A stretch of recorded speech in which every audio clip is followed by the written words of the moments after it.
Will this be the year that Miami can finally break through to national relevance again and get back to where they used to be in the 90s and 80s and 2000s of, elite top programs competing for the national championship?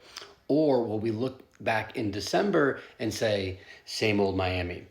We'll see. Their win total is 9.5. I get a lot of 2023 Texas vibes from this Miami team. Last year, going into last year, Texas had expectations through the roof, as they did for a lot of their times in like the past 10, 15 years, but they had always fallen short of really where their expectations were. Miami has been in a very similar position as Texas has been.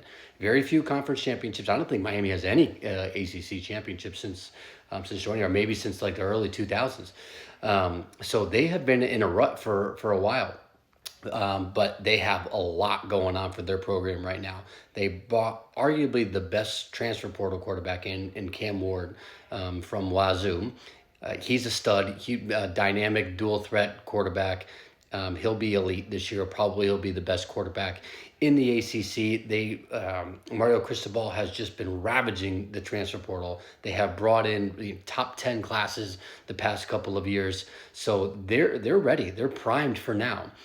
They have been for quite a while, but what are we gonna see this year? The over under win total of 9. The expectations are high, and you know what? They have a pretty workable schedule. So much will be dictated off of the opening game against Florida in Gainesville.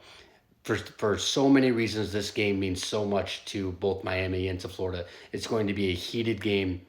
It's going to be awesome. Great opening weekend game. But if they get through that, the vibes will be great for the season. Then after that they get Florida A&M, Ball State, and USF. Right? They should be comfortable within those 3 games.